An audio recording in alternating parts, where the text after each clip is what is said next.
The corridor at St. Mary's Hospital erupted into chaos. Nurses froze where they stood. Patients stared, wide-eyed. Security reached for their radios. Because a mafia boss had just charged through the automatic doors. His coat was soaked through with rainwater, and his eyes burned with something more dangerous than rage. He wasn't there for money. He wasn't there for revenge. He was there for a woman. And a little girl. The woman lay on a gurney. Her face was badly swollen. One arm was broken at an unnatural angle. Her expensive evening dress was stained with blood. Beside her, an 8-year-old girl sat curled up on a chair, barefoot, clutching a stuffed rabbit tight against her chest. Her face was pale, silent, terrified. Behind them, the husband in a flawless suit was sweating, his mouth stretched into a smile, performing as if nothing had happened. "My wife fell down the stairs," he said quickly. "The kid ran after her, and she fell too. Just an accident." And as all of it, the mafia boss didn't answer. He stepped up to the gurney and looked down at the woman's bruised face, and his heart stopped for a beat. Even though he knew he was coming for her, seeing Sophia in this state shattered and unrecognizable tore his soul apart. The girl who had left him to marry a better man. He knelt in front of the little girl and gently lifted her chin. That was when he saw it. Finger-shaped bruises around her neck. The entire room went dead quiet. Every doctor, every nurse, every security guard. Because the man who had ended lives without blinking was trembling now, from the effort of holding himself back. He stood up. Slowly, his gaze drilled straight into the husband. And in that moment, everyone in the hospital realized this wasn't a criminal walking in. This was a storm. Stay with me to the end of the story. Because what the mafia boss did next didn't just save the woman he once loved and her daughter. It exposed the darkest secret of the most powerful family in the city. And it proved that sometimes, love never really dies. It just waits for the right moment to ignite. If you like stories that reach straight into the heart like this one, please hit like to support me. Don't forget to subscribe and turn on notifications so you don't miss the next videos. Now then, let's begin. 2 hours earlier, Gabriel Russo was sitting in his private office behind his Italian restaurant. Outside, the rain was pouring down in sheets. Inside, he quietly went over the numbers in the ledgers, checking each line of income and expense from the empire he had built over 15 years. Marco Benedetti was out at the bar, sipping a glass of whiskey and making small talk with Leo and Dante. A normal night, a night like any other, until Gabriel's phone buzzed. An unfamiliar number. He was about to ignore it, but something made him pick up. The woman's voice on the other end was trembling, rough and thick, as if she'd been crying for a long time. "Mr. Russo? My name is Rosa Martinez. You might not remember me, but I met you at the St. Augustine orphanage 10 years ago. You came to make a charity donation." Gabriel said nothing. He remembered. He remembered that place very clearly. He remembered every flaking red brick. He remembered the laughter of the orphaned children. And he remembered an 18-year-old girl with eyes bright as stars, brown hair tied back in a ponytail, and a smile that could light up an entire room. "Sophia, I'm listening," Gabriel said, his voice dropping lower. Rosa drew in a deep breath and continued. "I'm a nurse at St. Mary's Hospital. Tonight I'm on shift, and we have a patient brought into the emergency room. A woman with a broken arm, cracked ribs, and a face so bruised you can't recognize her. Beside her is an 8-year-old girl with bruises on her neck." Gabriel didn't speak, but his fingers tightened hard around the phone. "The husband says she fell down the stairs. Says the little girl fell after her too. But I've been doing this for 20 years, Mr. Russo. I know what injuries from a fall look like, and I know what injuries from being beaten look like." Rosa paused, her voice catching. "That woman is Sophia Mitchell, the orphan I've cared for since she was 5 years old. The girl I've loved like my own daughter." The room seemed to freeze. Gabriel couldn't breathe. Sophia, the name he had tried to bury for 10 years. The name that had kept him awake through countless nights. The name he thought he'd forgotten, but had never truly been able to let go of. "She married a lawyer named Bradley Hartwell 9 years ago," Rosa went on. "I lost contact with Sophia after the wedding. He isolated her from everyone. I had no idea she was living in hell until tonight." Gabriel stood, crossed to the window, and stared out into the dense black rain. "Why are you calling me?" "Because he has connections. With the police, with the courts, even with the director of this hospital. Every time someone tried to help Sophia, he used his power to silence them." "I can't do anything. But you," Rosa hesitated. "You have a kind of power he can't touch." "I have." Gabriel turned back to his desk and pressed the button to call Marco into the room. "What's the hospital address?"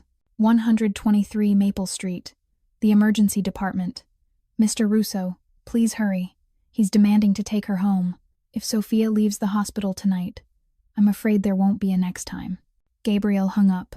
Marco stepped in, took one look at his boss's face, and understood immediately that something big was happening. Boss, get Leo and Dante. We're going to Street Mary's hospital. Right now. Marco didn't ask another question. After 20 years at Gabriel's side, he knew exactly when to stay silent and follow orders. On the way out to the car, Gabriel could think of only one thing. 10 years ago, he let Sophia go because he believed it was the best thing for her. 10 years ago, he believed she would be happy with another man. He was wrong, and tonight, he was going to fix that mistake. Even if he had to burn this entire city to the ground, Gabriel stood there, silent as a stone statue.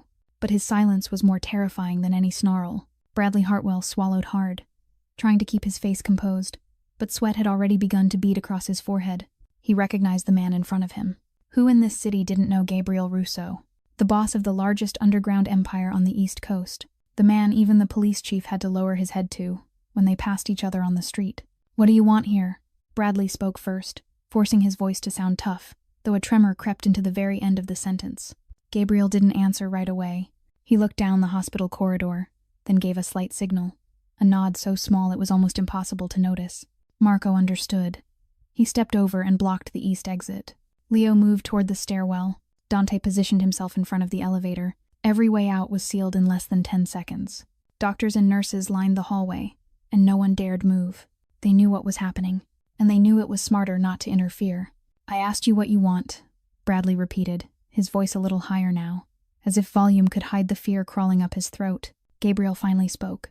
His voice was low, slow, each word dropping like stone. I want to know why your wife is on a gurney with a broken arm and a bruised face. I want to know why your daughter has finger-shaped bruises around her neck. And I want to know why you're standing here smiling as if nothing happened. Bradley cleared his throat, trying to regain his footing. This is my family matter. My wife fell down the stairs. My daughter fell too. An accident. You've got no right to interfere. An accident. Gabriel repeated the words, his voice cold as ice. Finger-shaped bruises, 5 fingers, on the neck of an 8-year-old child. That's an accident? Bradley stepped forward 1 pace, trying to project authority. Do you know who I am? I'm Bradley Hartwell, a senior attorney at Morrison & Associates. My family has connections to the mayor, to the Chief Justice of the Supreme Court, to the director of the police department. You think you can walk in here and do anything to me? Gabriel didn't flinch. He moved closer, until the distance between them was less than a meter. Bradley took a step back without meaning to. You've got connections to the mayor? Gabriel asked softly. The current mayor got elected thanks to a contribution from my charity fund. You've got connections to the Chief Justice? That Chief Justice borrowed money from me to pay off gambling debts 10 years ago. You've got connections to the police director? The police director knows damn well that if I want to, I can make public the photos of him with his 23-year-old mistress at any time. Gabriel tilted his head, his voice still calm, like he was talking about the weather. So tell me, Bradley Hartwell, who's the one with power here? Bradley's face drained of color. He was used to throwing his family name and connections around to threaten people, but this time he was facing someone who feared nothing. A man who had built an empire from bare hands and the blood of his enemies. You don't have the right to keep my wife and child here. Bradley tried one last time. I'll call my lawyer. I'll sue you for unlawful detention. What will you do? Gabriel cut in, his voice suddenly sharp as a blade. You'll call the police? Call them. I'll wait. And when they get here, I'll show them the injuries on your wife's body. I'll show them your daughter's neck. I'll ask the doctor to read aloud the list of every time she's been admitted over the past 7 years. Gabriel stepped even closer, lowering his voice into a whisper that only Bradley could hear. And I'll tell them about Catherine, your first wife, the woman who drowned in the bathtub 10 years ago. You think nobody knows? You think that secret stayed buried forever? Bradley went paper white. His lips moved, but no sound came out. Around them, the doctors and nurses stayed frozen, like statues. No one dared breathe too loudly. Rosa Martinez stood at the corner of the hallway, tears slipping down in silence. But there was relief in her eyes. At last, someone had stood up for Sophia. At last, someone had made Bradley Hartwell shut his mouth. Sophia felt the light before she opened her eyes. Her head throbbed like it was being split open with a hammer. Her left arm was numb. Her whole body felt like a truck had rolled right over her. She tried to lift her eyelids, and the world slowly came into view through a hazy fog. blazing white fluorescent lights. A hospital ceiling, the steady, rhythmic beep of a heart monitor close to her ear, and a figure standing beside the gurney. Sophia blinked a few times, forcing her eyes to focus. As the image sharpened, her heart seemed to stop. Gabriel, the man she had once loved more than her own life, the man she had left 10 years ago. No, it couldn't be. She had to be dreaming. Or maybe she was dead, and this was the final illusion before her soul slipped free of her body. Sophia, his voice was low and warm, still the same as it used to be, still able to shake her heart even after 10 years had passed. You're awake. She wanted to say something, but her throat was dry and bitter. Her lips moved, but no sound came. Memories crashed over her like a flood. 10 years ago, Gabriel had stood at the door of her small apartment and told her his world was too dangerous, that she deserved happiness with an ordinary man. She had cried, she had begged, but he still turned his back and walked away. And she, in pain and loneliness, had accepted Bradley Hartwell's proposal, the man who promised her a life that was safe, steady, happy, the man who turned out to be a devil wearing a human face. Gabriel. At last she managed to get the name out, her voice weak as breath. Are you real? Gabriel bent down, his hand gently touching her tangled hair. I'm real. I'm here. You're safe now. Sophia's tears spilled over. She didn't know if she was crying from pain, from relief, or from the shame of letting this man see her in such a miserable state. Then she heard that voice. The voice she had heard every day for 9 years. The voice that made her shrink back on instinct. Sophia, you're awake? I was so worried about you. Bradley stepped closer, his face wearing a mask of fake concern. Let's go home. You need to rest. Sophia's body went rigid. Her heart pounded out of control. That familiar fear crawled up her spine, spreading into the tips of her fingers. She knew that look. Behind the false concern, rage was boiling. If she went home tonight, Bradley wouldn't stop at a broken arm. Mom, Emma's voice rang out, and the little girl ran to the gurney, clinging to Sophia's hand with small trembling fingers. Mom, don't go home. Please. I'm scared. I don't want to go home with Dad. He'll hit you again. He'll hit me again. Emma's voice broke, tears streaming down her small, pale face. She hugged her stuffed rabbit tight, as if it was the only thing that could protect her. Sophia's heart shattered. Her daughter, the child she had carried and brought into the world through pain, the child she had tried to protect for 8 years, now kneeling beside her, begging her not to take her back to hell. Bradley ground his teeth, his voice sharp and cold even as he tried to keep it calm. Emma, don't say nonsense. Go back to your chair. Emma shook her head, holding her mother even tighter. I'm not going. I'm not going home anymore. Sophia looked at her daughter, then at Bradley, then at Gabriel. 10 years ago, she had made the wrong choice. She had chosen a false kind of safety instead of real love. She had believed the promises of a devil in disguise. Tonight, she wasn't going to make that mistake again. I'm not going home, Sophia said, weak but firm. I'm not going home with you. Bradley's eyes widened. What did you say? I said I'm not going, Sophia repeated, clearer this time. She squeezed Emma's hand, as if she was pouring strength into her. Emma and I aren't going with you. Not ever again. Gabriel turned to Emma. The little girl was still holding her mother tight, her wide eyes full of fear, but also glittering with a fragile thread of hope. He slowly sat down, lowering himself until he was at eye level with her. His voice was gentle, completely different from the sharp, icy coldness he'd shown Bradley minutes earlier. Emma, my name is Gabriel. I'm an old friend of your mom. Emma looked at him, blinking. She glanced toward Bradley, then back to Gabriel. Fear and hesitation were written all over her small face. Can you tell me what happened tonight? Gabriel asked softly. You don't have to be scared. I'm here. No one can hurt you anymore. Emma pressed the stuffed rabbit tighter against her chest. She looked at her mother, searching for permission. Sophia nodded, eyes red, her hand trembling as she stroked her daughter's hair. Emma drew in a deep breath. Then she began to speak. Her voice was small as a whisper, but in the dead silent corridor, every word rang out with a clarity that hurt. I wanted to call Nurse Rosa. I remember her number. Mom taught it to me a long time ago, and she told me if anything ever happened, I had to call Nurse Rosa. Tonight Dad came home from work, and Dad drank a lot. Dad started yelling at Mom because Mom's cooking didn't taste good. Then Dad hit Mom. Emma's voice shook, but she kept going. I was so scared. I ran up to my room and got the old phone. Mom hid under the bed. I dialed Nurse Rosa's number. But before I could say anything, Dad opened my bedroom door. Tears began to roll down Emma's cheeks. Dad snatched the phone. He asked me who I was calling. I was too scared to say. Then Dad grabbed my neck and squeezed really hard. I couldn't breathe. I tried to scream, but no sound came out. Dad said I was a traitor. He said I wasn't allowed to call anyone. Wasn't allowed to talk to anyone outside. Enough, Bradley roared, his face turning a dark purple red. That little girl is making it up. She's always imagining things, always lying. Don't believe her. But Emma didn't stop. She stared straight at Gabriel, as if only he could save her and her mother. Mom ran upstairs. Mom was screaming, telling Dad to let me go. Mom ran in and pulled at Dad's arm. Then Dad shoved Mom. Mom fell down the stairs. I heard a really loud bang. I saw Mom lying on the floor, not moving. Emma broke into sobs. I thought Mom was dead. I was so scared. Dad told me to be quiet, told me if I told anyone, he'd kill me and Mom. Then Dad called an ambulance. He told everyone Mom fell down the stairs. But that's not true. Dad shoved Mom. Dad choked me. The hallway dropped into a deadly silence. Every doctor, every nurse, every security guard heard every word. Rosa Martinez lifted a hand to cover her mouth, tears streaming down her face. A young nurse turned away, unable to look.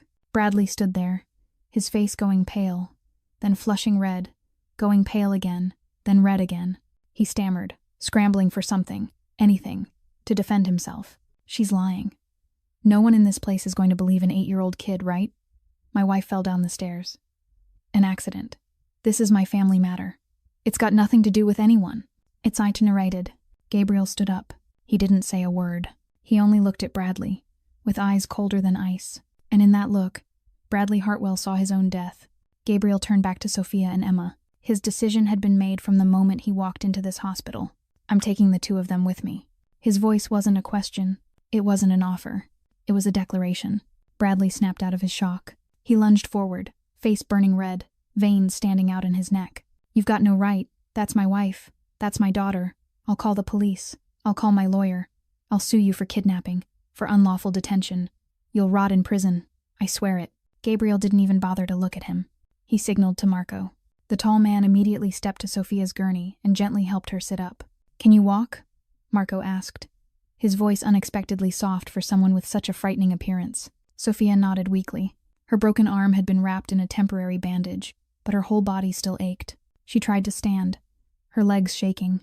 Marco reached out to steady her, careful as if he were lifting something fragile. You dare touch my wife? Bradley roared, ready to charge at Marco, but Dante stepped in front of him, arms crossed. Silent as a steel wall, Bradley didn't dare take another step. Gabriel moved to Emma. She stood there, still clutching her stuffed rabbit, her eyes on him, full of trust and fear at the same time. Emma, I'm going to carry you out to the car. Will you let me? Emma looked at her mother. Sophia nodded, tears sliding down her cheeks. Emma looked back at Gabriel, then slowly nodded. Gabriel bent down and gently lifted Emma into his arms. She was weightless, so light his heart stabbed with pain. 8 years old, but thin as a 5-year-old. 8 years old, but already knowing what fear was, what pain was, what hopelessness felt like. Emma hesitated for a second. Then she wrapped her arms around Gabriel's neck and rested her head on his shoulder. She didn't say a word, but Gabriel could feel her small body trembling in his arms. You can't do this. Bradley was still shouting behind them. I'll call Judge Morrison right now. I'll call Police Chief Davis. You'll pay for this. All of you will pay for this. Our friend. Gabriel stopped and looked back at Bradley one last time. Go ahead. Call everyone you want. Then we'll see who comes to save you. With that, he turned and kept walking. They moved down the hallway in the silence of the entire hospital staff. No one tried to stop them. No one wanted to stop them. Rosa Martinez stood at the corner of the corridor. She gave Gabriel a small nod as he passed. Her eyes were full of gratitude. Bradley stood there, frozen, watching his wife and child being taken away, unable to do anything. For the first time in his life, he tasted helplessness. For the first time, his power and his money meant nothing. Outside, the rain was still coming down in sheets. A sleek black SUV was parked right in front of the emergency entrance, headlights on, engine running. Leo opened the door, and Gabriel gently set Emma into the back seat. Marco helped Sophia into the seat beside her daughter. She wrapped both arms around Emma at once, as if she were afraid someone might rip the child from her hands. Gabriel climbed into the front seat. Take us to the penthouse, he said, short and final. The SUV pulled away, leaving the hospital behind, leaving Bradley Hartwell standing rigid behind the glass doors. Sophia looked out through the window, watching the hospital fade into the curtain of rain. Then she looked down at Emma, curled up in her arms. Then she looked at Gabriel in the front seat, his back straight, steady as a mountain. And for the first time in 7 years, Sophia let herself breathe. For the first time in 7 years, she didn't have to be afraid every time she heard footsteps. For the first time in 7 years, she felt like she might actually see tomorrow. Tears rose again. But this time they weren't tears of pain. They were the tears of someone who had just been set free from hell. Sophia sat in the car, watching the line of Gabriel's back in the front seat. 10 years. 10 years had passed since the first time she'd seen this man. And the memory of that day suddenly rushed in, sharp and clear, as if it had only happened yesterday. 10 years ago, Sophia was 18. She was an orphan who'd grown up at the Street Augustine orphanage since she was 5. Her parents died in a house fire, leaving the little girl alone in this world with a few sets of clothes and an old, worn stuffed rabbit. 13 years in the orphanage, Sophia had watched more children than she could count come and go. Some were adopted by kind families. Some turned 18 and left, vanishing into the outside world, never coming back. And Sophia, she stayed. Not because no one wanted to adopt her, but because she didn't want to leave Rosa Martinez. Rosa began coming to the orphanage as a volunteer nurse when Sophia was 8. She wasn't young. She wasn't rich. She wasn't able to adopt a child. But she had the warmest heart Sophia had ever known. She taught Sophia how to read. She taught her how to cook. She taught her that no matter how harsh life could be, there was always hope. Rosa was the mother Sophia had never had. That day, the orphanage held its annual charity fundraiser. Sophia volunteered to set up tables and chairs, decorate the hall, and prepare the light snacks. She worked from early morning until late afternoon, drenched in sweat, hair a mess, but her smile never once faded. She loved helping. She loved watching the younger kids laugh and play. She loved the feeling of being useful to someone. That was when Gabriel appeared. 26 years old, tall and broad-shouldered, wearing an expensive black suit that looked out of place in the worn-down orphanage. He walked in with 2 big men behind him, carrying boxes of donated gifts and a check with many zeros. Sophia was carrying a tray of cookies out from the kitchen when she nearly collided with him. She stumbled, the tray tilting. One of Gabriel's hands caught the tray. The other steadied her shoulder, keeping her from falling. Sophia looked up, and for the first time in her life, she forgot how to breathe. His eyes were black as night, deep, shadowed, heavy with something unspoken. But when they rested on her, they softened in a strange way. His face was sharply cut, hard, with a faint scar running along his temple. Yet the hand holding her shoulder was unexpectedly gentle. "Are you all right?" he asked, his voice low and warm. Sophia stood there like she'd been nailed to the floor, cheeks burning, heart racing. She stammered something that didn't even come out as words. Gabriel looked at her, a flicker of surprise passing through his eyes. Then he smiled. It was the first smile Sophia had ever seen on his face. A small, warm smile, and nothing like the cold, frightening look he carried on the outside. "Did you make these cookies?" Gabriel asked, glancing down at the tray. Sophia nodded, still unable to speak. "Can I try one?" She nodded again. Gabriel took a cookie and bit into it. Then he gave a slow, approving nod. "Good. Better than the cookies from the chef at my restaurant." Sophia laughed, and in that moment, Gabriel knew he was in real trouble, because the laughter of this 18-year-old orphan girl had just done what no one had managed to do in all 26 years of his life. It made the cold heart of Gabriel Russo stir. After that, Gabriel stayed at the orphanage until nightfall. He didn't talk with the wealthy donors. He sat in a corner of the yard, playing ball with the kids, listening to Sophia talk about her dream of becoming a nurse, about Rosa, about the nights she read by flashlight because she didn't want to wake the other girls in her room. Gabriel listened. For the first time in his life, he truly listened to someone, and when he left, he knew he'd come back. He'd come back many times. The next 2 years were the most beautiful time of Sophia's life. Gabriel came back to the orphanage every week. At first, he used the excuse of checking on the charity work. After that, he didn't need an excuse anymore. He came only to see her. They talked for hours, in the orphanage's small kitchen, in the overgrown backyard garden, choked with weeds. On an old stone bench beneath the wide branches of an ancient oak, Sophia told him about her dream of becoming a nurse, about the nights she stayed up studying until dawn, about her fear of not having the money for tuition after she left the orphanage. Gabriel listened, and he acted, in his own way. 1 month after Sophia left the orphanage, she received a letter saying she'd been awarded a full scholarship in nursing at the city university. She didn't know that scholarship hadn't existed until Gabriel made a phone call. She also didn't know that the small, tidy apartment she rented for a price that felt almost too good to be true was actually owned by one of Gabriel's shell companies. He helped her from the shadows, without demands, without taking credit, because for Gabriel, simply seeing Sophia happy was the greatest reward. They started dating that spring. Gabriel took her to dinner at small, quiet restaurants, far from places where he might be recognized. He walked with her through the park in the late afternoons, when the sunset painted the whole city gold. He cooked for her in the kitchen of his Italian restaurant after closing time, teaching her how to make pasta from his grandmother's old family recipe. Ordinary moments, simple moments, but to both of them, they were the most precious moments of all. Sophia wasn't foolish. She knew Gabriel wasn't an ordinary man. She noticed the men who always followed at just the right distance. She noticed the way people lowered their heads when he walked into a room. She noticed the phone calls he stepped outside to take, his voice dropping, turning cold and hard, completely different from the way he spoke to her. One night, she asked him, "What do you do for a living?" Gabriel was silent for a long time. Then he said it, his voice low with sadness. "I do things you shouldn't know about. I'm the kind of man you shouldn't love." It's start. Sophia looked at him, her eyes holding not a trace of fear. "Have you ever hurt women or children?" "Never," Gabriel answered at once. "And I never will. Do you love me? More than my own life?" Sophia smiled, her small hand closing around his calloused one. "Then I don't need to know anything else." They had 2 years. 2 years full of laughter, full of sweet kisses, full of nights lying together and talking until morning. Gabriel taught Sophia how to drive.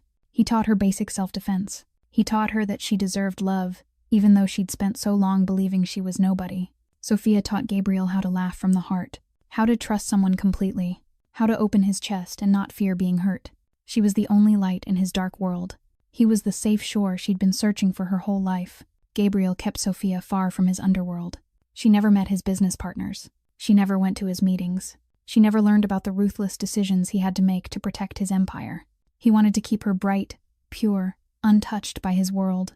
But Gabriel didn't know that the very secrecy meant to protect her would be what made him lose her. He didn't know that one day, his world would come crashing in, breaking everything they'd built.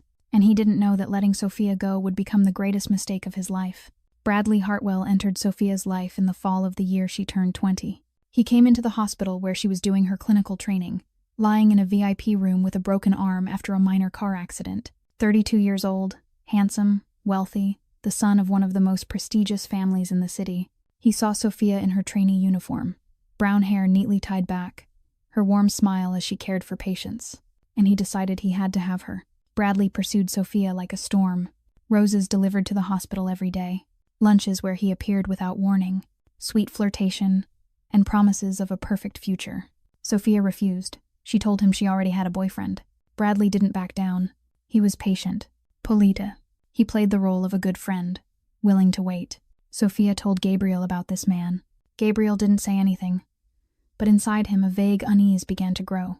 Bradley Hartwell could give Sophia everything Gabriel couldn't. A normal life, a safe future, a family that wouldn't be threatened by darkness. Then the gang war exploded. One night in November, Gabriel was ambushed as he left the restaurant. 4 gunmen, 2 black cars, and gunfire tearing the night apart. Marco and Dante fired back, dragged him into the car, and drove like mad through empty streets.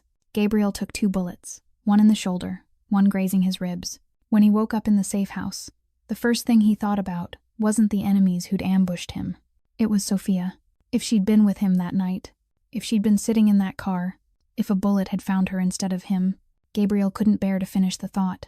3 days later, with his wounds not even fully healed, he went to Sophia's apartment. She opened the door, saw him with his arm bandaged and his face drained pale, and she cried. She threw her arms around him, asking what had happened, why he hadn't called, why he'd disappeared for 3 days without a single message. Gabriel held her, breathed in the scent of her hair, and he knew what he had to do. "Sophia, I can't keep doing this." She lifted her face to him, eyes full of worry. "What are you saying?" "My world is too dangerous. I can't protect you. I can't give you the life you deserve. I don't need you to protect me. I just need to be with you. It's not well." "And what if you die because you're with me?" Gabriel asked, his voice catching. "What if one day they find you, use you to threaten me? What if you're taken, tortured, killed, just because you love me?" Sophia shook her head, tears pouring down. "What are you saying? I don't understand." We can get through anything together." "No, Sophia, not everything." Gabriel took her shoulders and looked deep into her eyes. "I love you. I love you more than anything in this world. And because I love you, I have to let you go." "Gabriel, please don't do this," Sophia begged, her hands gripping his coat. "I don't want anyone else. I only want you. Bradley Hartwell can give you a good life. Safe, normal. He loves you. He'll protect you in a way I can't. I don't love him. You'll learn to. With time.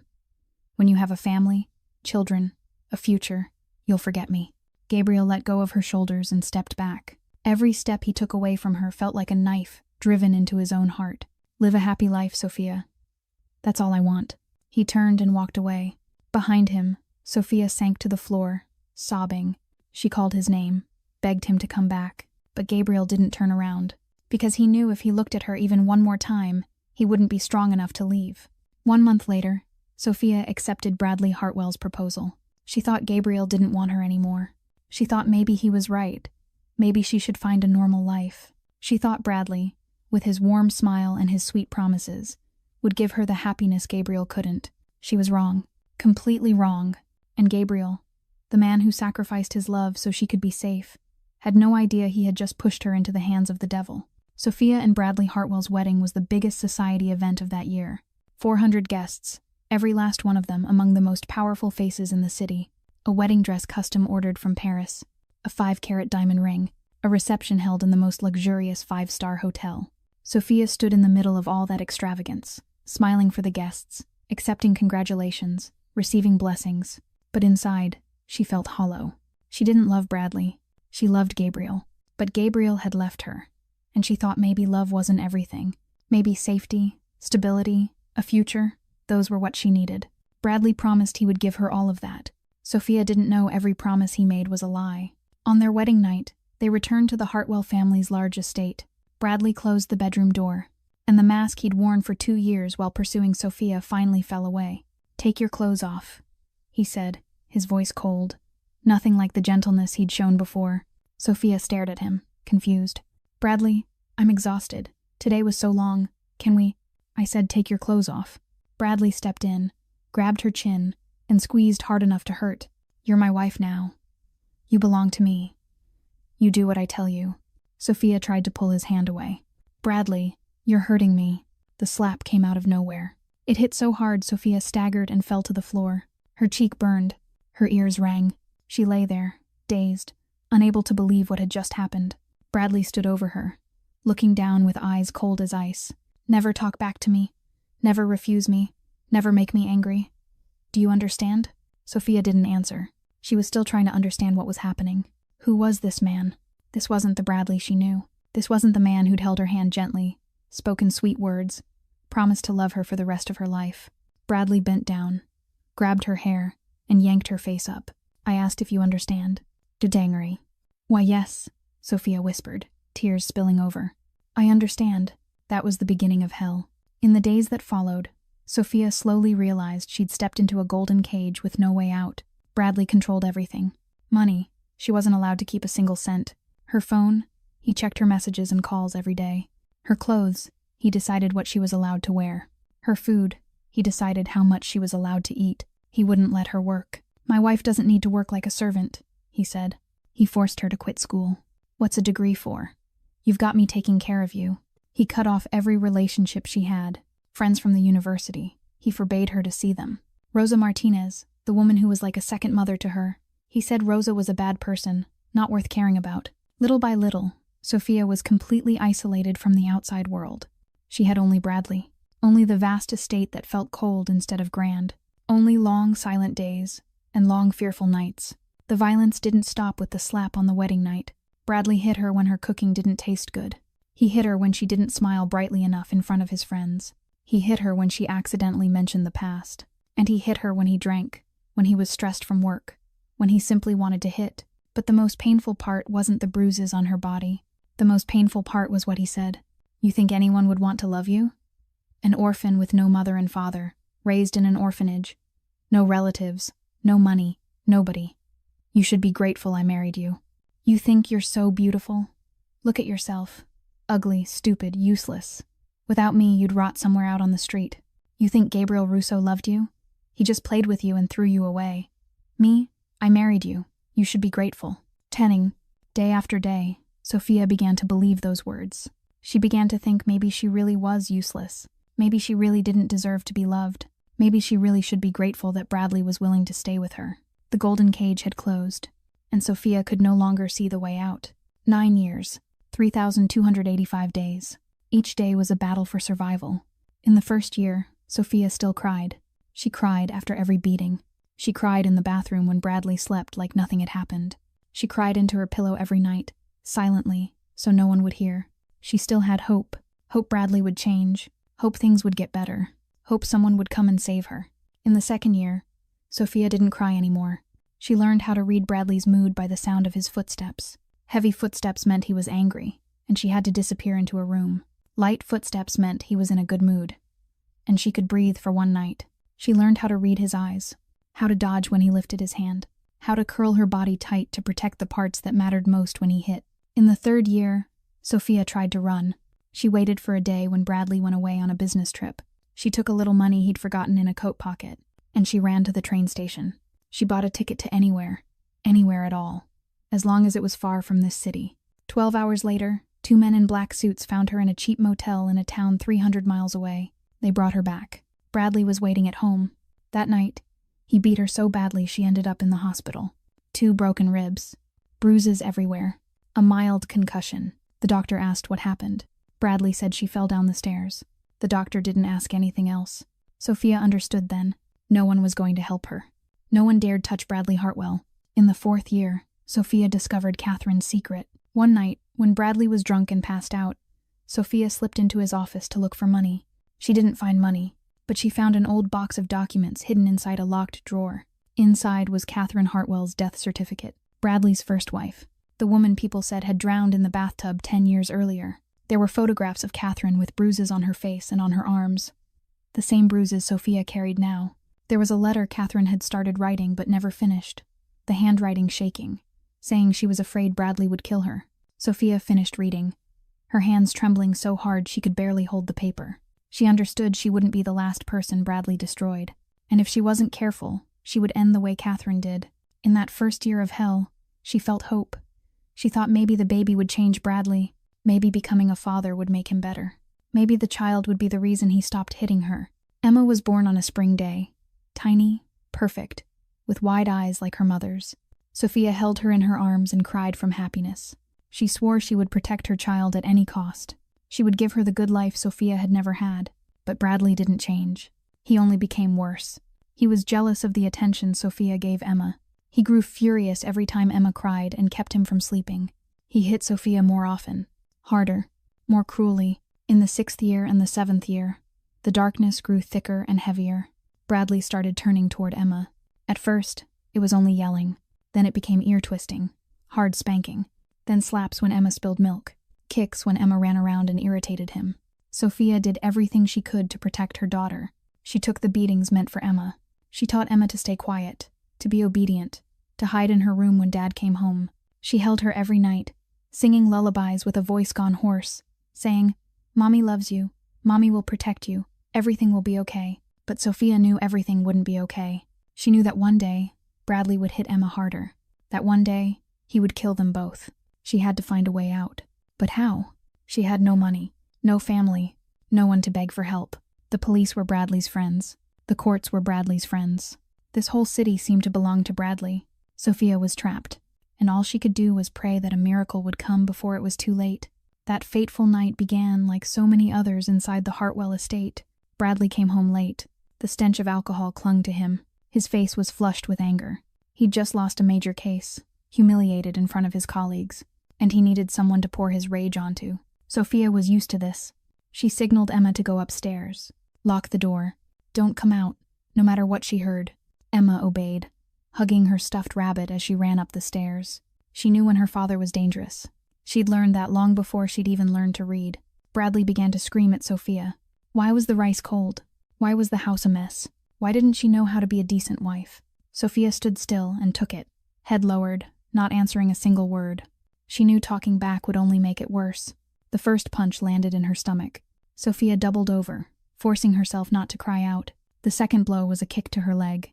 She hit the floor. Bradley grabbed her hair, yanked her up, and slapped her face again and again. Useless. Trash. What did I marry you for? Upstairs, Emma curled up on the bed, hands over her ears, trying not to hear her mother being beaten, but she couldn't take it anymore. 8 years. 8 years of watching her mother be tortured. 8 years of living in fear. 8 years of praying someone would come save them. No one ever did. But Emma remembered a phone number. Nurse Rosa's number. The one her mother had told her to call if anything ever happened. Sophia had made her memorize it since she was 6 years old, whispering the digits like a secret prayer every night until Emma could never forget. Emma reached for the old phone her mother hid under the bed and dialed with trembling hands. The phone rang once, twice, then the bedroom door flew open. Bradley stood there, eyes bloodshot, his face twisted with fury. "Who are you calling?" Emma didn't even have time to answer. Bradley lunged forward, ripped the phone from her hands, and hurled it at the wall, shattering it. Then he grabbed Emma by the throat and lifted her off the ground. "You dare call someone? You dare betray your father? You ungrateful little brat!" Emma tried to pry his hand off, but she couldn't. She couldn't breathe. Her face went bright red, then started turning a sickening purple. Her legs kicked wildly in the air, her mouth open like a fish out of water. "Let her go. Bradley, let her go." Sophia ran up the stairs, her face still smeared with blood from the beating downstairs. She slammed into Bradley, using every bit of strength she had to pull his hand away from their daughter's neck. Bradley let go of Emma, then turned on Sophia. "You dare hit me?" he roared, and shoved Sophia hard. She stumbled backward, her foot caught on a stair, and she fell. Sophia tumbled down the staircase step by step, striking the wall, crashing into the railing, until she landed motionless at the bottom. Her arm was bent at an unnatural angle. Blood ran from her forehead down her face. She didn't move. Emma screamed, ran down the stairs, and dropped to her knees beside her mother. Mom, wake up, Mom." Sophia didn't answer. Her eyes were squeezed shut. Her chest rose and fell, barely. Bradley stood at the top of the stairs, his face drained pale. He realized he'd gone too far. If Sophia died, he'd have trouble. No matter how many connections he had, a dead body was still a dead body. He grabbed his phone and called an ambulance. Then he forced himself to calm down and arrange the story inside his head. "My wife fell down the stairs. The kid ran after her, and she fell too. An accident. Just an accident. At St. Mary's Hospital, Rosa Martinez was working the night shift. She got the alert for an emergency admission and went out to meet the ambulance. When the gurney was pushed in, Rosa looked down at the battered face of the patient, and her heart felt like it was being crushed in someone's fist. Sophia, the orphan she'd cared for since she was 5, the girl she loved like her own child.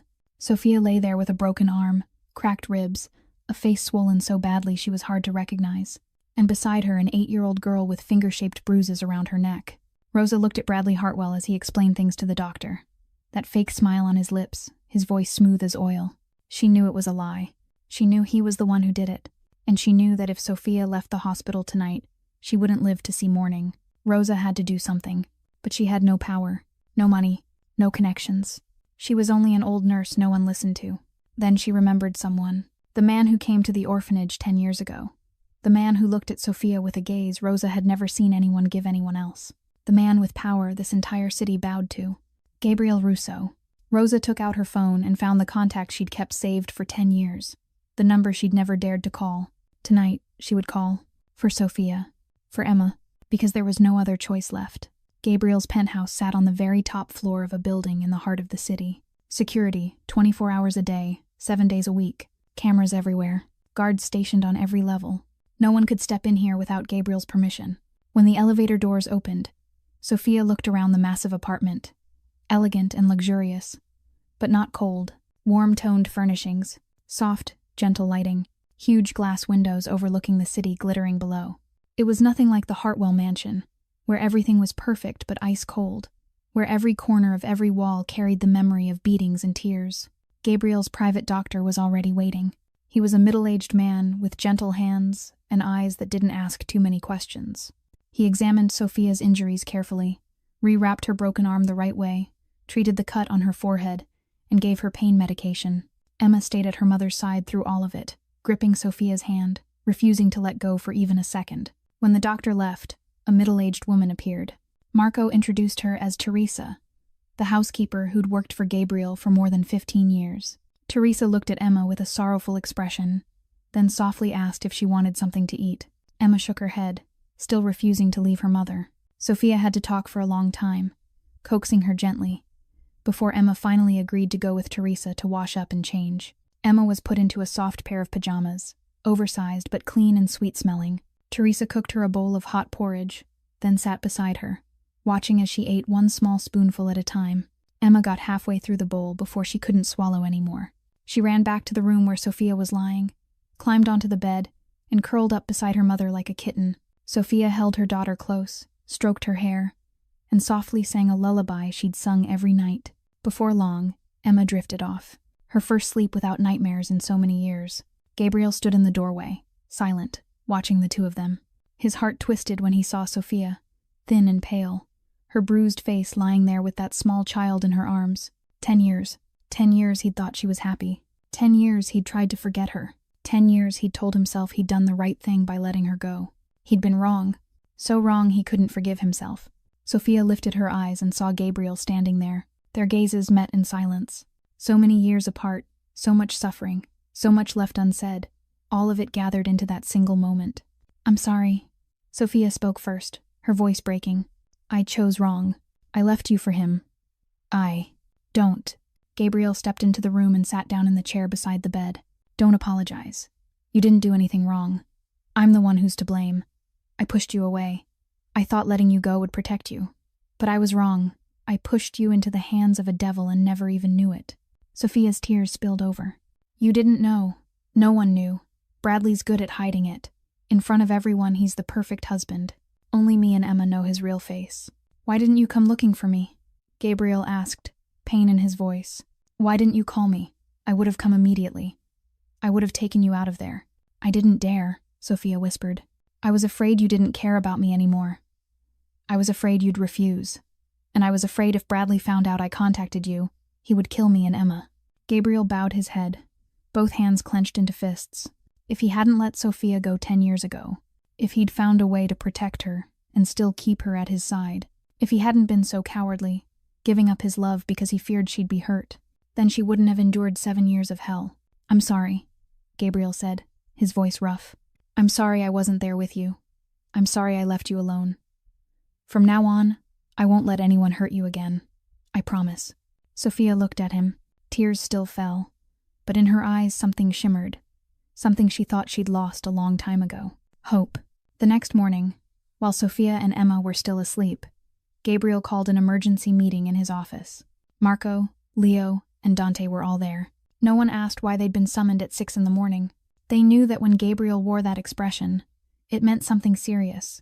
Gabriel stood by the window, looking out at the city as it slowly woke beneath the sunrise. When he spoke, his voice was steel cold. "I want to know everything about Bradley Hartwell. From the day he was born to this very moment. Every secret, every sin, everything he's tried to hide. No limits on time, no limits on resources." Leo nodded. He was the group's information specialist, the kind of man who could find what even the FBI couldn't. "I'll start right now, boss." 48 hours later, Leo came back with a thick stack of files and a face gone pale. He set everything on Gabriel's desk, his voice catching as he reported. "Boss, what I found is worse than I ever imagined." Gabriel opened the first file. The medical records of Sophia Mitchell Hartwell. 23 hospital admissions over 7 years. Broken ribs, bruises all over her body, head trauma, a broken arm, a sprained ankle, a scalp laceration. Every single time, it was recorded as an accident. Fell down the stairs, slipped in the bathroom, walked into a door, a minor car accident. Ridiculous reasons no one bothered to question. Because the patient was Bradley Hartwell's wife. Gabriel's jaw tightened, fighting the rage boiling inside him. 23 times. 23 times Sophia had been beaten badly enough to need a hospital, and nobody had done a thing. Leo continued, "There's more, boss. I found information on Catherine Hartwell, Bradley's first wife. She died 10 years ago, officially ruled as drowning in the bathtub. But I dug deeper and found irregularities." He opened the second file. Catherine was admitted to the hospital 15 times in the 4 years she was married to Bradley. Same pattern, same absurd accident explanations. And she died exactly 1 week after Bradley bought a $3 million life insurance policy on her. Gabriel looked up, his gaze turning razor sharp. Life insurance? Yes. And boss, Sophia has a life insurance policy too. $5 million. Bradley bought it right after they got married. He's the sole beneficiary. The room fell into a heavy silence. Gabriel understood the meaning of those numbers immediately. Bradley wasn't only an abuser. He was a murderer. He'd killed Catherine and disguised it as an accident. And he'd been planning to do the same thing to Sophia. Is there anything else? Gabriel asked, his voice frighteningly calm. There's someone who wants to meet you, boss. She contacted me this morning and said she has important information about Bradley Hartwell. She's a police detective. Marco frowned. A cop? Why would we trust a cop? She's different, Leo said. She was pressured by her superiors to close Catherine's case 10 years ago, and she nearly lost her job because she refused to back down. She's kept the evidence for 10 years, waiting for a chance. Gabriel thought for a moment, then nodded. Bring her in. Anyway, 10 minutes later, Detective Amanda Cole walked into Gabriel's office. She was about 38, with short, cut black hair, eyes sharp and steady. She didn't look afraid, even though she was standing in front of the most notorious mafia boss in the city, Mr. Russo. She nodded in greeting. I'm Amanda Cole. 10 years ago, I was the one who investigated Catherine Hartwell's death. And what did you find? Gabriel asked bluntly. Amanda opened the leather briefcase she'd brought and took out an old box of documents. Catherine's journal. She wrote everything down. Every beating, every threat, every time she begged for help and nobody listened. In the last entries, she wrote that if anything happened to her, look at Bradley. Amanda placed a USB drive on the desk as well. Video from the hotel security camera the night Catherine died. It shows Bradley going into her bathroom and coming out 20 minutes later. When he came out, Catherine was dead. Why did you keep these for 10 years and do nothing? Gabriel asked. Amanda gave a bitter smile. You think I didn't try? I brought the evidence to my superiors. They called me into an office and told me the Hartwells were friends with the police chief. They told me I should know better. The case got closed. I got transferred. I almost got fired. She met Gabriel's eyes. I kept this evidence because I knew one day there would be an opportunity. And when I heard you took Sophia Hartwell out of the hospital last night, I knew that day had come. Gabriel nodded, and for the first time there was a flicker of respect in his eyes for this woman. We have the same enemy, Detective Cole. You want justice for Catherine. I want to protect Sophia and Emma. Sounds like we should work together. The investigation went deeper in the days that followed. Leo worked without stopping, digging into every shadowed corner of Bradley Hartwell's life. And what he uncovered left both Gabriel and Amanda Cole stunned. Bradley hadn't acted alone. He had an entire protection network, a system of accomplices willing to cover up every crime he committed. Judge Richard Morrison, the man who had handled every legal matter tied to the Hartwell family for the past 20 years. He was the one who dismissed the only divorce filing Sophia had ever tried to submit 4 years earlier, declaring she wasn't mentally competent to make decisions for herself. Police Chief Frank Davis, Bradley's close golf buddy every weekend. He was the one who ordered every investigation related to Catherine shut down, the one who made sure not a single domestic abuse report from hospitals was ever pursued to the end. Dr. Michael Stevens, head of emergency medicine at 3 of the city's largest hospitals. He had signed off on all 23 falsified medical reports for Sophia, documenting everything as accidents, never once questioning injuries that could never have come from falling downstairs.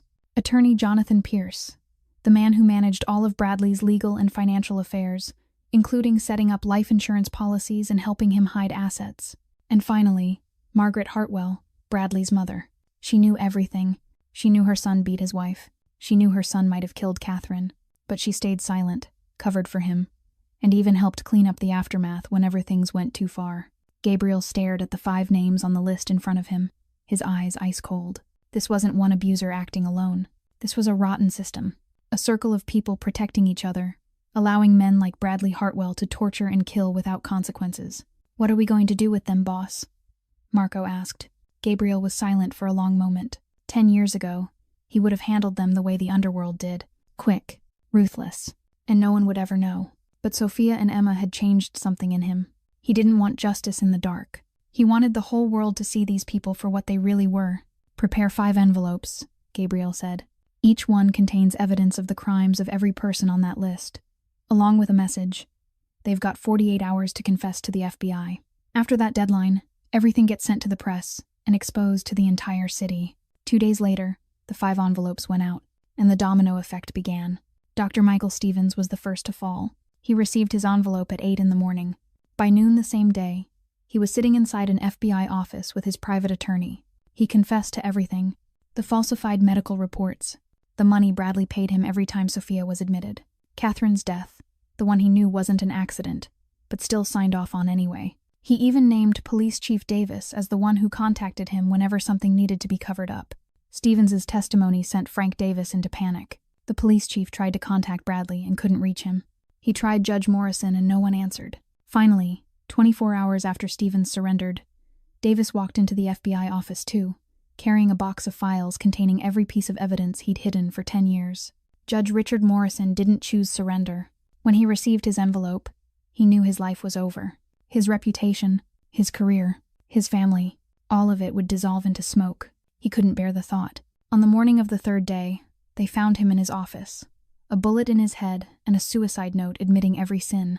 Attorney Jonathan Pierce tried to run. He booked a flight to Mexico, bought a fake passport, drained every hidden account he had, but he never made it onto the plane. The FBI was waiting at the airport, and they cuffed him right at the gate. As for Margaret Hartwell, she sat in the family mansion, trembling as she read and reread the evidence inside her envelope. She knew there was no escape left. When the FBI came knocking, she opened the door, her face white as paper, and whispered, "I'll tell you everything. Everything I know." Within 72 hours, the entire network protecting Bradley Hartwell collapsed like dominoes. And Bradley, the man at the top of it all, suddenly realized he was completely alone.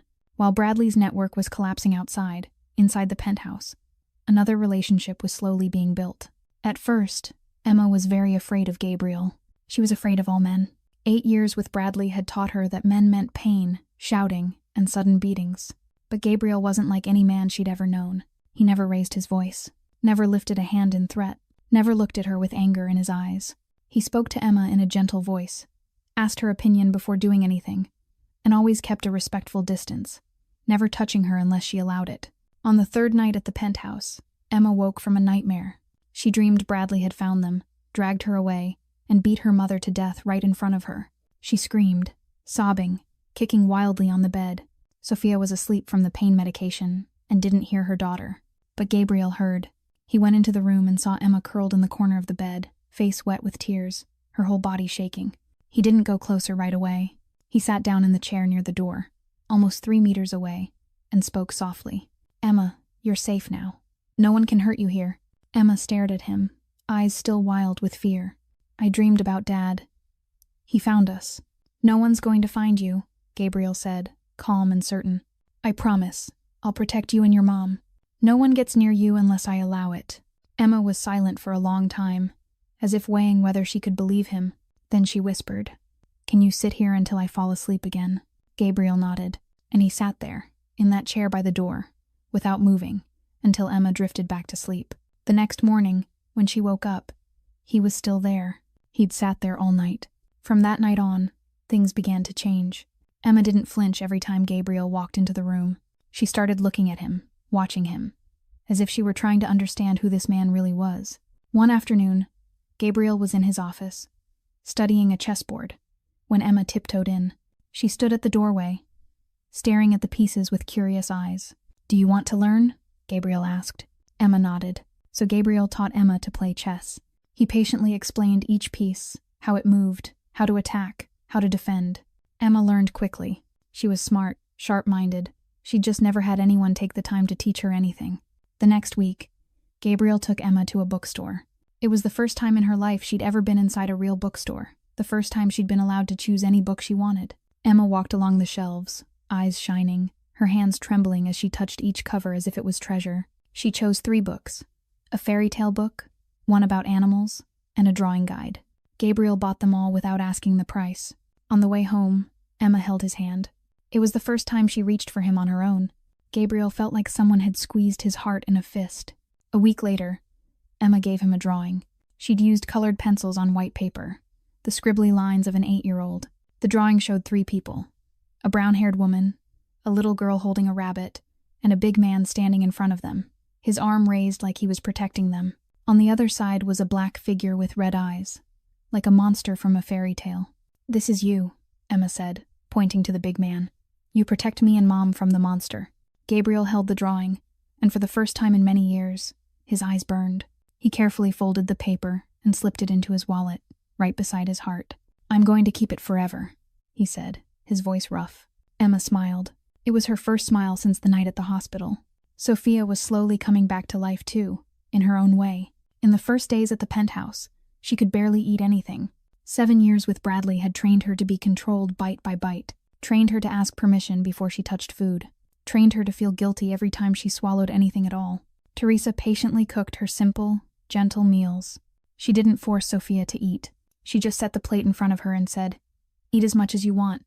No one's judging you here." Little by little, Sophia began to eat again, from a few spoonfuls of porridge, to half a bowl of rice, then to a full meal. Color slowly returned to her cheeks. Her eyes weren't as hollow as they'd been in those first days.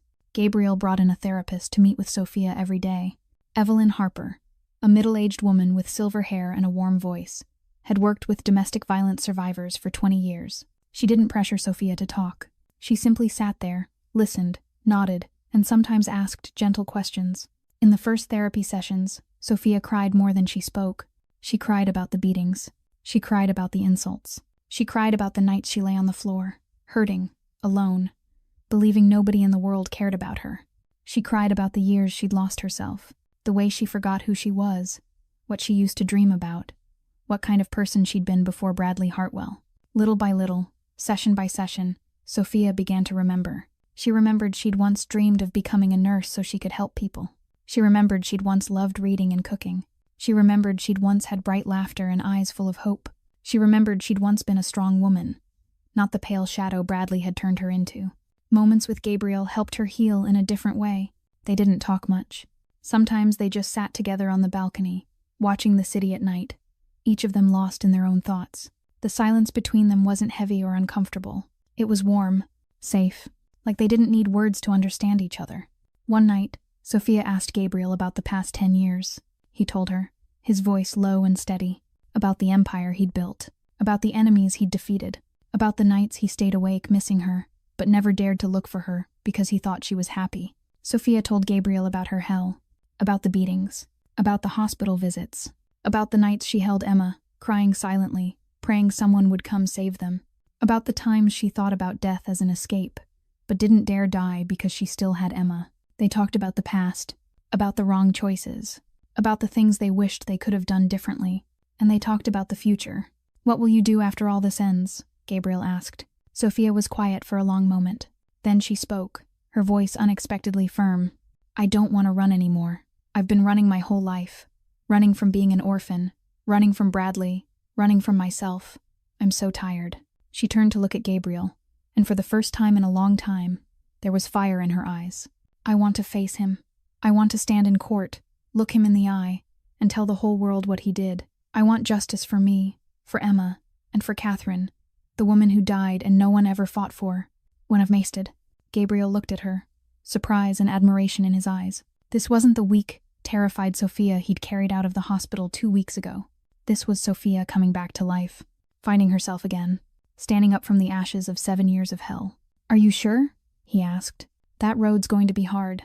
You'll have to tell it all, relive every painful memory, face him in court." "I know." Sophia nodded. "But I'm not afraid anymore. I lived 7 years in fear. It's time I stop being afraid and start fighting." Bradley Hartwell wasn't the type of man to sit still and wait to die. When his protection network collapsed, when one ally after another either betrayed him or got arrested, he knew he had to act, and he chose what he was best at, manipulating public opinion. 1 week after the night at the hospital, Bradley held a press conference at the city's largest 5-star hotel. He stood in front of dozens of cameras, eyes red-rimmed, voice breaking, his performance flawless, like a professional actor. "My wife and my daughter have been kidnapped by Gabriel Russo, a notorious crime boss. Sophia is being psychologically manipulated, held against her will. My daughter, Emma, is only 8 years old. She's living in fear every single day. I'm begging the authorities to save my family. I'm begging the public to speak up for a desperate father searching for his wife and child." He cried for the cameras, cried like his heart was shattering, cried like he was the victim, not the man who'd done it. The media swarmed like wolves that smelled blood. The story of a mafia boss kidnapping the wife and child of a high-society lawyer spread like wildfire. Newspapers ran Bradley's anguished face beside wedding photos of him and Sophia.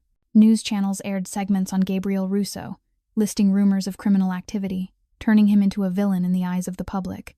No one mentioned Sophia's 23 hospital visits. No one mentioned the bruises around Emma's neck. No one mentioned Catherine and her mysterious death. Bradley had bought off the people he needed to buy off, and silenced the rest. Public pressure poured down like a flood. Gabriel's phone rang nonstop. Business partners grew nervous. His legitimate investments came under threat.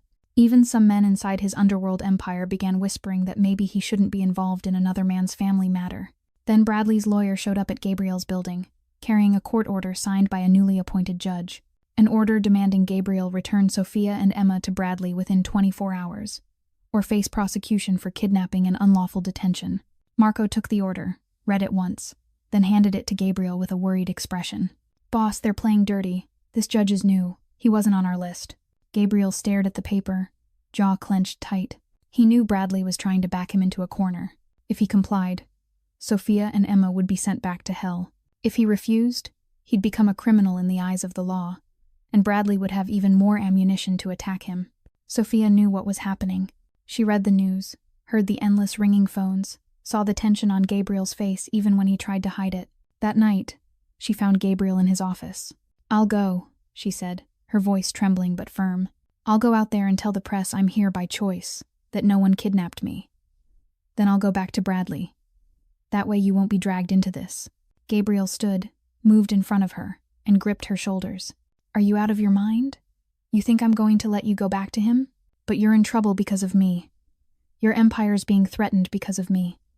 I don't want you paying a price for saving us." "Sophia," Gabriel looked straight into her eyes, his voice stern but gentle. "I lost you once. I'm not losing you again. I don't care about the empire. I don't care about public opinion. I don't care about anything except you and Emma. Do you understand?" Sophia looked at him, tears sliding down her cheeks. She nodded, unable to speak. Meanwhile, something strange began to happen. 24 hours before the court order deadline, Bradley Hartwell vanished. He didn't show up for any interviews. His phone went dead. His lawyer couldn't reach him. The Hartwell mansion sat silent, not a soul in sight. Leo reported to Gabriel, worry in his voice. "Boss, he's off the radar. We can't track where he is. Dis now less." Gabriel stood still. The instincts of a man who'd survived the underworld for decades warned him that something was wrong. Bradley wasn't the type to quit. If he disappeared, it wasn't because he surrendered. He disappeared because he was preparing something more brutal than everything that had come before. "Double security," Gabriel ordered. "Double the guards. No one goes in or out of this building without my permission. And find him. No matter what it takes, find out where he is."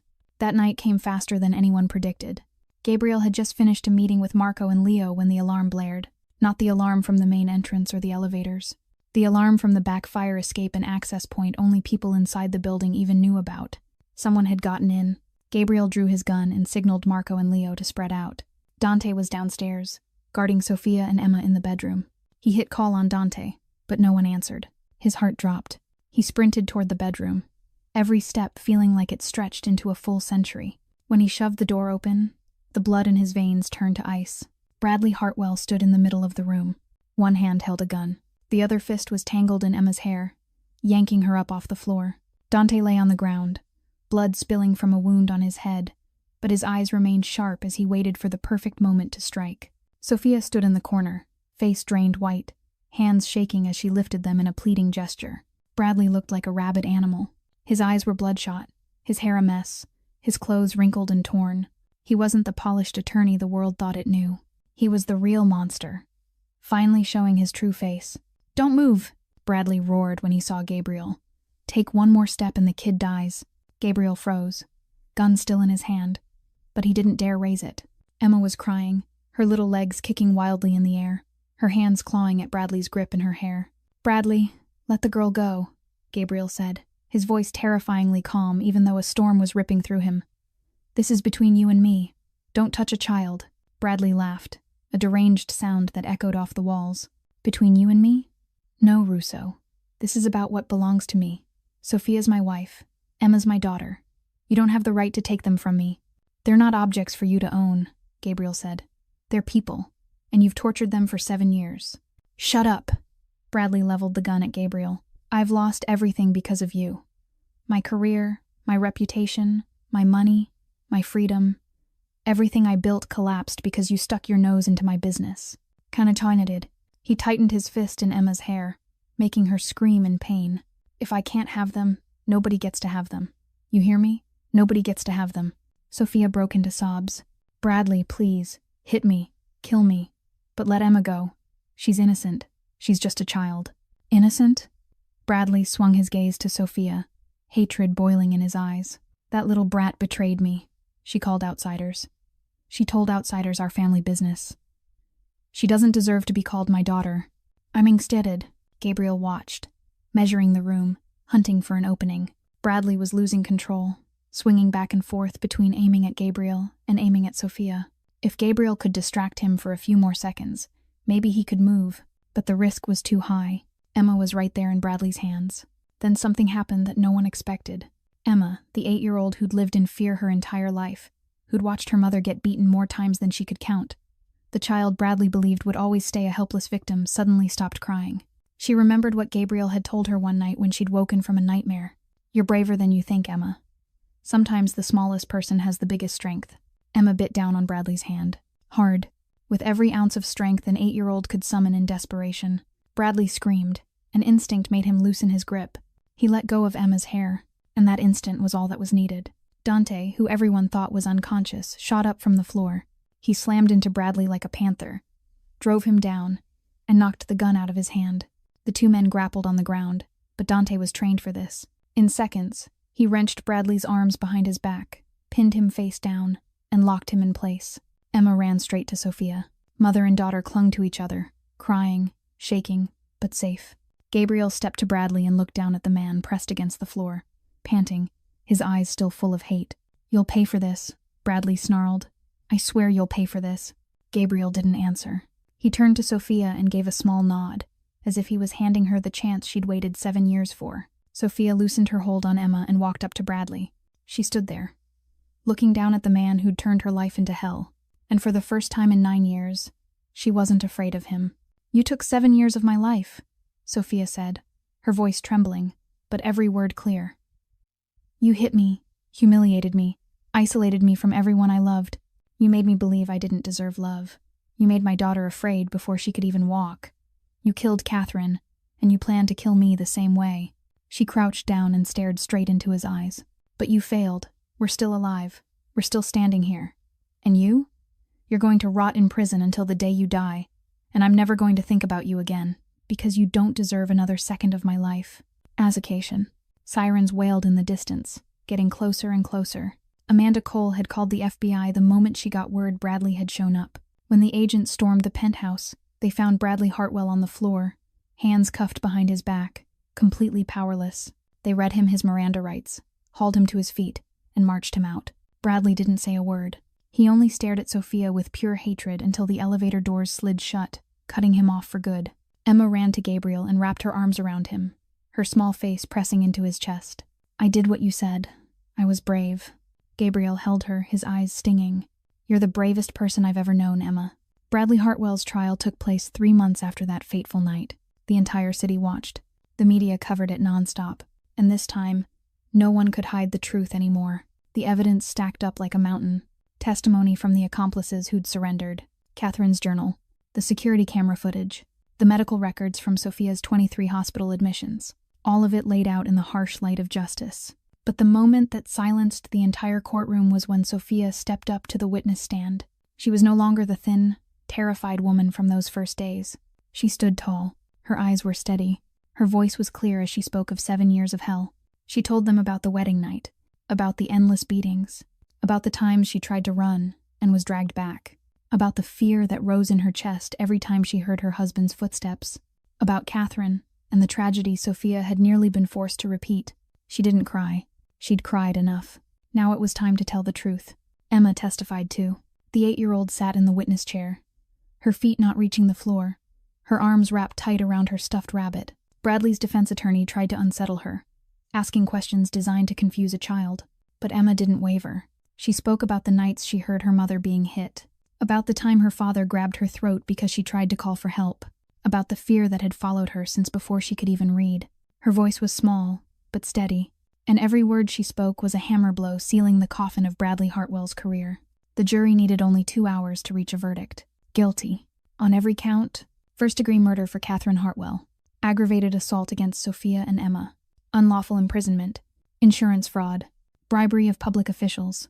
Sentence: life without parole. When the judge read the sentence, Bradley screamed, cursed, threatened, but no one cared anymore. 2 officers dragged him out of the courtroom, and that was the last time Sophia ever saw the man who destroyed 7 years of her life. 6 months later, life began to return to normal, or rather, it began to feel normal for the first time. Sophia returned to nursing school, continuing the path she'd abandoned 10 years earlier. She studied hard, earned high marks, and her professors were impressed by her resilience. Emma started at a new school, a quiet little place where no one knew her past. She made new friends, did well in her classes, and began to smile more often. The nightmares still came sometimes, but they grew less frequent. And every time she woke, she knew she was safe. Gabriel founded a charity called the Mitchell Russo Foundation, dedicated to supporting women and children experiencing domestic violence. The foundation provided safe housing, free legal support, therapy, and scholarships for those trying to rebuild their lives. Rosa Martinez became the executive director. Amanda Cole served as legal counsel. And Sophia, after she graduated, became an advocate for survivors, using her own experience to help others living through what she once endured. 2 years later, on a bright spring day, Gabriel and Sophia got married. Not a lavish wedding with hundreds of guests like before, just a small ceremony in the penthouse garden with only the people closest to them. Rosa Martinez sat in the front row and cried through the whole thing, tears of happiness. Marco, Leo, and Dante stood as groomsmen, the toughest men in the city, quietly wiping their eyes. Emma was the flower girl, wearing a pink dress, smiling brightly as she scattered petals in front of her mother. When Gabriel slid the ring onto Sophia's finger, he spoke softly. 10 years ago, I let you go because I thought it would protect you. I was wrong. Today, I promise I'll stay by your side forever. I'm never letting go again. Sophia smiled through her tears. I've been waiting a long time for that promise. 3 years after the wedding, their little family welcomed a new member, a handsome baby boy named Marcus, after Gabriel's most loyal right-hand man. That morning, inside the penthouse, flooded with sunlight, a family of 4 sat around the breakfast table. Gabriel read the newspaper, looking up now and then to watch his wife and children with warm eyes. Sophia fed baby Marcus, talking nonstop with Emma about a test at school. Emma, 13 now, had grown into a beautiful, confident young girl, nothing like the frightened child curled up in a hospital 5 years earlier. She talked about the book club she'd just joined, about her first boyfriend, the one she still hadn't dared to tell anyone about her dream of becoming a lawyer, so she could protect children like the one she used to be. Normal, peaceful, happy, the simplest things Sophia and Emma once believed they'd never have. Gabriel folded his newspaper and looked at his little family, and for the first time in his life, he felt whole. He'd spent his life building an empire, defeating enemies, collecting power and money. But it wasn't until Sophia and Emma that he finally understood what it meant to be truly rich. Not money, not power, but having someone to love, and being loved in return. That was the most precious thing in the world. The story of Gabriel, Sophia, and Emma isn't just a story about love or redemption. It's a story about human strength in the face of darkness, about getting back up after you fall, about finding yourself again after you've been lost, about learning to trust again after betrayal, and about learning to love again after your heart has shattered. Life can be cruel. Sometimes good people endure terrible things, but darkness never lasts forever. There's always light at the end of the tunnel, if we're brave enough to keep walking. If you or someone you know is experiencing domestic violence, please speak up. Don't stay silent. Don't endure it alone. There are people ready to help. Safe places you can go. Arms ready to lift you back up. You deserve to be loved. You deserve to be safe. You deserve to be happy. That's where today's story ends. Thank you for staying with me to the very last moments.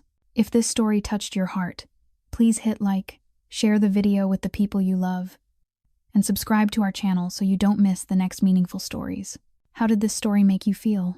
Did it remind you of anything in real life? Is there a lesson you'd like to share? Leave a comment below. We'd truly love to hear what's on your heart. Every comment is a huge encouragement for us to keep bringing you even better stories.